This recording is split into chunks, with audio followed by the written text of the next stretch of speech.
ప్రవల్లిక. ఏం చేస్తున్నావు? Degree second year. ఎక్కడ ఏ ఏరియా? ఇక్కడ ఎంబీపీ. సో ఎలక్షన్స్ వస్తున్నాయి కదా, ఇక్కడ వైజాగ్ ప్రాంతంలో ఇప్పటివరకు ఎంతవరకు ఐటీ అనేది డెవలప్ అయింది అనుకుంటున్నారు? అసలు ఈరోజు ఎటువంటి కంపెనీలు వచ్చాయి ఈ ప్రభుత్వంలో, ఏం చెప్తారు?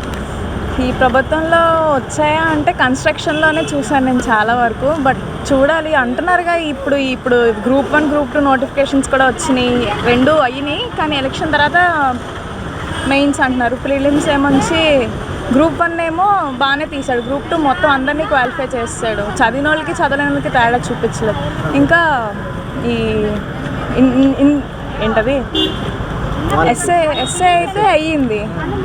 ఆ కానిస్టేబుల్ ఏమవుతుందో కూడా తెలియదు. కోర్టులో ఈవెన్ మన కేసు అసలు చూడట్లేదు. బట్ గవర్నమెంట్ ఏం చేస్తుందో తెలియట్లేదు. అంటే ఇప్పటి వరకు చూస్తున్నారు, మీ వైజాగ్ పార్లమెంట్ మొత్తం చూసుకున్నా కానీ, రైల్వే జోన్ విషయంలో కానీ, స్టీల్ ప్లాంట్ విషయంలో కానీ, ఈ రోజున వీటి మీద ఫైట్ చేయగల నాయకుడు ఎవరని అనుకుంటున్నారు? అంటే ఈరోజు ఎంపీ అభ్యర్థిగా శ్రీభారత్ గారు టీడీపీ నుంచి, వైసీపీ నుంచి ఝాన్సీ గారు పోటీకి వస్తున్నారు కదా.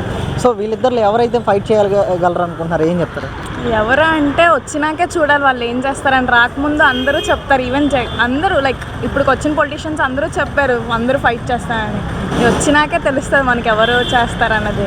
ఈవెన్ అన్నారు స్టీల్ ప్లాంట్ అవ్వదని, లాస్ట్కి స్టీల్ ప్లాంట్ చేస్తారు. ఇప్పుడు పోర్ట్ ప్రైవేట్ అంటున్నారు, అన్ని ప్రైవేట్ అంటున్నారు. ఇంకా గవర్నమెంట్ జాబ్స్ చూస్తే ఎక్కడ ఎస్ఐ కానిస్టేబుల్ గ్రూప్స్ తప్ప ఏమీ కనిపించట్లేదు మనకి. అంతా ఎటు చూసినా ఐటీ సెక్టర్ వైపు వెళ్ళిపోవాలి, ఏదైనా ప్రైవేటే వస్తుంది. అంటే ఈరోజు జగన్మోహన్ రెడ్డి గవర్నమెంట్లో చూసారు, 25 మంది ఎంపీలు ఇస్తే ప్రత్యేక హోదా కానీ, లేకపోతే మీకు కావాల్సిన ప్యాకేజీల విషయంలో కానీ మేము ఫైట్ చేస్తామని చెప్పి కూడా హామీ ఇచ్చారు కదా. ఈరోజు మరి ఆ ఎంపీ కానీ, ఆ ఎమ్మెల్యేలు కానీ ఈరోజు ఎంతవరకు ఫైట్ చేశారనుకోవచ్చు అంటారు, ఏం చెప్తారు? ఎంతవరకు అంటే చేశారు, ఏదో చేయడం, మరి చూడాలి. ఏమో చూసాం కదా, మనందరం చూసాం ఏమైందో కూడా. బట్ ఏమైందంటే ఎవరం ఏం చెప్పలేము. సో మీ పక్కనే కదా ఋషికొండ, దాని గురించి ఏమంటారు? ఈ రోజున ఋషికొండ మీద ఒక ప్యాలెస్ కట్టడం కానీ, ఓన్లీ ఒక టాయిలెట్ ఖర్చు 25 లక్షల వరకు ఖర్చు పెట్టారని తెలుస్తుంది కదా, ఎలా అనిపిస్తుంది అసలు? ఎలా అనిపిస్తుంది నాకైతే, ఈ మెయిన్ అక్కడ వరకు వెళ్ళక్కర్లేదు, ఇక్కడ ఈ సర్కిలే ఫస్ట్ ఆఫ్ ఆల్ నాకైతే ఫుల్. దానికి 1 crore అంటున్నారు, ఎందుకంత పెట్టి. ఈవెన్ నాకు తెలిసి నా టైర్ స్కిడ్ అయిపోద్ది ఆ టైల్ చేయడం వల్ల. ఆ సర్కిల్లో టర్నింగ్ తీసుకుంటే చాలా స్కిడ్ అయిపోతుంది.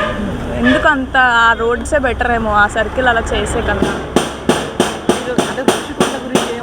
ఋషికొండ కోసం ఏమంటాం, కట్టారు మంచిగా, ఓపెన్ అయ్యాక చూడాలి. ఇంకా ఓపెన్ అవుతుంది కదా, అవ్వలే కదా.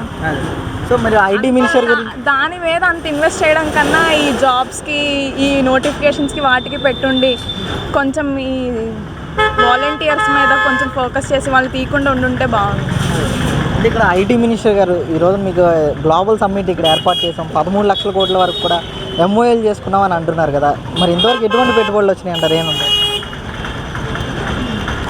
పెట్టుబడి అంటే వాళ్ళు చెప్పడం వరకు, అది ఎంత పెట్టుబడి పెడుతున్నారు అనేది మనకు తెలియదు కదా. అది ఎంత స్కామ్ అన్నదే మనకు తెలియదు. అంటే చెప్తున్నారు వాళ్ళు ఎంతని అంతని, అది నిజమని ఎవరికి తెలియదు. ఈరోజు మీకు ఎలా ఉంది ఇక్కడ ఈ ఏరియాలో, ఈ ఎలక్షన్స్ ఎలా ఉంటుంది? ఈ ఏరియాకి వచ్చి 1 year 1.5 year అవుతుంది. మాది యాక్చువల్లీ సుజాత నగర్. సో నాకు పెద్దగా తెలియదు ఈ ఏరియాలో ఏంటి అంటే. ఈ నియోజకవర్గం ఎలా ఉంటుంది చూడాలి, ఇప్పుడు ఎలక్షన్స్ అయినాక ఏమవుతుందో చూడాలి.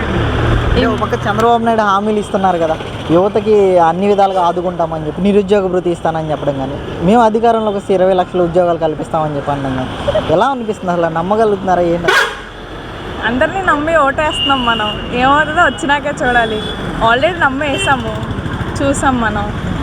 ఇప్పుడు నమ్మి ఎలాగో ఎవరు వస్తారో చూడాలి, ఎంతమంది వేస్తారో వచ్చినాకే మళ్ళీ వాళ్ళు ఏం చేస్తారని తెలుస్తుంది.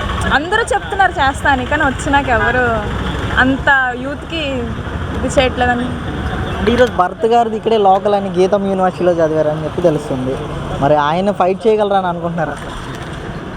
ఫైట్ అంటే స్టూడెంట్ కాబట్టి, నాకు తెలిసి యంగ్ ఏజ్ అతను కాబట్టి ఏమైనా అర్థం చేసుకొని ఫైట్ చేస్తారేమో అని హోప్ ఉంది, చూడాలి. అంటే ఓవరాల్గా ఎన్నికలు ఎలా ఉంటాయి అనుకోవచ్చు? బాగుంటాయి, ఏమవుతుంది ఎవరికి తెలీదు. ఏమైతే అది అవుతుంది. ఎవరు వస్తారో చూసి దాన్ని బట్టి మన ఫ్యూచర్ ఏంటని డిసైడ్ చేసుకోవచ్చు.